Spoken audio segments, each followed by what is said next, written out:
How does that work? Do people get upset at you if you do certain things? So Elon Musk dropped $1 billion on Tesla stock. Let's see how this completely changes the game for retail investors. What happens when the world's richest person makes his first stock purchase in 5 years, signaling massive confidence in his own company? And why does this transaction reveal a wealth-building strategy that most people completely misunderstand? Today, we're breaking down why Musk's billion-dollar buy isn't just insider confidence. It's a roadmap showing exactly where the smart money is moving right now. Section 1. The purchase that shocked Wall Street. Elon Musk purchased approximately $1 billion in Tesla stock on Friday, September 12th. He made the move after Tesla's chair spoke with Bloomberg about the merits of a potential compensation package for Musk. But here's what the mainstream media completely missed. This is the first time Musk has bought stock on the open market since the beginning of 2020. Let me repeat that because it's crucial. The last time Musk bought Tesla stock was 2020, and almost certainly the last time he actually had available capital to buy Tesla stock. The acquisition of Twitter, now X, was extremely expensive and required the selling of quite a bit of Tesla stock. Remember, in 2022, he was a net seller of about $20 billion worth of shares to fund that acquisition. However, since then, let's see what's happened. Musk cut 85% of the workforce at X, formerly known as Twitter. The company is now massively more profitable. Then he starts XAI, which leapfrogs an entire industry with Grok. Then XAI acquires Twitter in an all-stock transaction. Next minute, the guy has created many hundreds of billions of dollars of value outside of Tesla in those last few years. What this means, quite clearly, is that Elon Musk now has access to additional capital that he didn't have in the last couple of years. And here's where it gets interesting for anyone trying to build wealth. Section 2. How billionaires access capital. For those who don't really understand where Elon's money comes from, let me break down the wealth strategy that separates the ultra-rich from everyone else. Once you get to a sufficient dollar amount of assets, meaning ownership in certain companies, you can set up what's known as an asset-backed line of credit, or a stock-backed line of credit. Essentially, it's a gigantic ATM where you can borrow against the value of your assets. Now, this does carry risk. You're only allowed to borrow a certain percentage value of the total value of your assets. And there's a risk, if the value of those assets that you've borrowed against collapses, that the amount you've borrowed might exceed your limit. So you have to be extremely conservative when setting up an asset-backed line of credit. For example, let's just say, hypothetically, you have $420 billion of assets, ownership in companies that you've founded, created, grown, and acquired. Maybe a lender will allow you to borrow up to 10% of that value, which would be $42 billion. But you're not insane. You're not going to risk borrowing exactly $42 billion, the full limit. Because if the value of those assets were to crash, let's say they all get cut in half, now suddenly you're at 20%, which is double your limit. You've got a problem. You're going to be forced to sell at the worst possible time. So you're not going to borrow that much. Maybe you decide, if my limit is 10%, maybe I'll go as high as 2% or even 1%. Still a few billion dollars. This is where the capital has come from. Musk doesn't get paid a salary at Tesla or SpaceX or anywhere, but he does have the ability to borrow against his assets. Section 3. The signal everyone missed. At the time of the Twitter acquisition, Musk had either reached his threshold or at least his sleep-at-night factor in terms of how much he was willing and able to borrow against his existing assets, hence needing to sell some Tesla stock. But since then, the guy has literally created hundreds of billions of dollars of value through XAI, the turnaround of X/Twitter, and other ventures. The point that I'm making is this. If this trend continues, this may not be the last time that Elon Musk nibbles off a very small amount to buy Tesla stock. After all, he now knows that the 2025 Tesla Performance Award requires Tesla to roughly increase to an $8.5 trillion market cap. He's going to have a pretty big say in that happening. Maybe he sees this as a no-brainer investment. But of course, mainstream analysts will tell you Elon Musk is obviously an idiot who doesn't know anything about Tesla, and he's a really bad investor who doesn't know how to create value. Therefore, just because he's buying Tesla stock at these levels doesn't imply that it might be a reasonable opportunity. The sarcasm here should be obvious. Section 4. The Xi Partnership. Opportunity. Now let's talk about something even bigger that most people are completely ignoring. Tesla shareholders will vote on whether Tesla should invest cash into XAI. And from my perspective, I certainly see a lot of people clamoring for exposure to private companies, especially the larger private companies out there. I can confirm that, at least at a reasonable valuation, I am strongly in favor of Tesla investing as much as feels comfortable in XAI.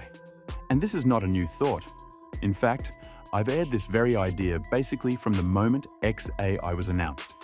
The receipts are all over X if you want to verify.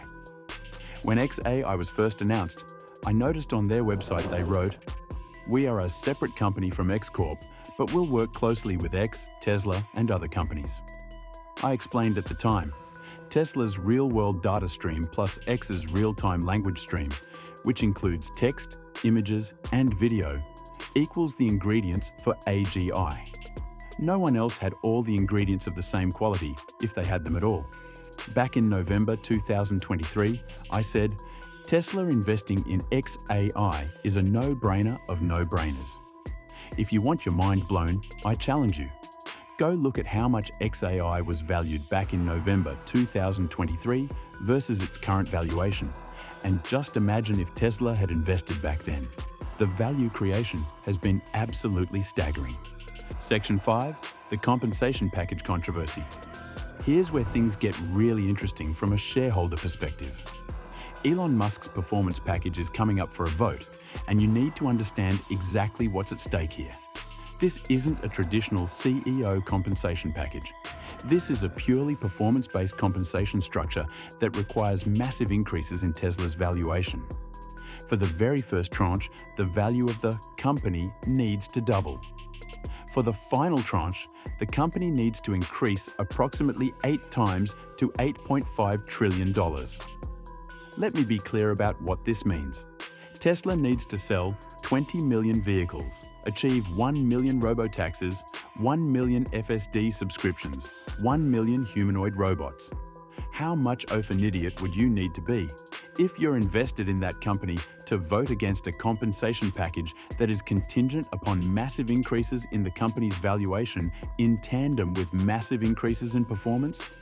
You'd have to be brain dead to vote against a compensation package that is entirely performance-based and directly benefits you as a shareholder. First tranche, the company's valuation doubles. The final tranche is up not far off 10 times. You'd have to be brain dead or so desperate to virtue signal that Elon bad, despite having a fiduciary responsibility to your shareholders. Voting against an entirely performance-based compensation package carries enormous risk. Section 6. The analyst perspective.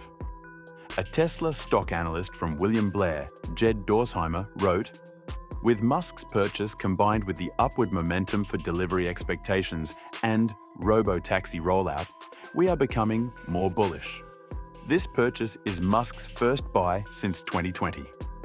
And I would add, this is essentially the first time he's had the financial capacity to actually be able to buy. So it's not like he decided now is the right time to buy, because he could have bought any time over the last 5 years. It's that now he's got access to capital. And what has he elected to do with that capital? Bought some Tesla stock. It's almost like every time he has spare capital, he buys Tesla." The note continues, "This sends a strong signal of confidence in the most important part of Tesla's future business, robo-taxi. Although I would argue Optimus is the most important part of Tesla's future business, with robo-taxi a distant second." The analyst continues, "We recently participated in a meeting with Tesla's board of directors to discuss the details of Musk's performance package. The board is confident of its position and anticipates a verdict by the end of year. Musk has the board's full support, and we expect he'll get more than enough shareholder support for this to pass with flying colors." Section 7. Why this matters for retail investors. Here's what mainstream media won't tell you. When the CEO of a company uses his own capital to purchase stock on the open market, especially for the first time in 5 years, that's one of the strongest buy signals that exists. This isn't insider trading. This is insider confidence. Musk isn't buying because he has some secret information that retail investors don't have access to. He's buying because he understands the business better than anyone else on the planet, and he believes the current valuation represents significant upside potential. Think about that for a moment. The man who has created more wealth in the past 5 years than almost anyone else on Earth, who has access to literally any investment opportunity he wants, who could put his capital into real estate, other stocks, private companies, crypto, anything, chose to buy Tesla stock. That should tell you something. Section 8. The verdict. My hypothesis is this. Despite the fact that there are a small number of totally brain-dead virtue signaling drones out there, the overwhelming majority of Tesla shareholders are not idiots. They're not so desperate to signal that they believe the narrative that Elon bad. And I also suspect that this compensation package, the Performance Award, will pass with flying colors. The decade's biggest wealth window just cracked open, and most people are too busy listening to mainstream analysts talk about technicals and other nonsense to recognize what's actually happening. When the richest person on Earth, who has proven his ability to create value repeatedly, puts $1 billion of his own money into his company's stock for the first time in 5 years, maybe that's a signal worth paying attention to. Elon Musk just dropped $1 billion on Tesla stock for the first time since 2020, signaling massive confidence in a company that needs to reach $8.5 trillion in market cap for his final performance tranche to vest. The question is, will retail investors recognize this wealth-building opportunity before institutional money piles in, or will they listen to mainstream analysts who completely missed why this purchase matters? Drop your thoughts in the comments. And if you want early access to analysis like this before everyone else figures it out, check the links in the pinned comment. See you in the next one.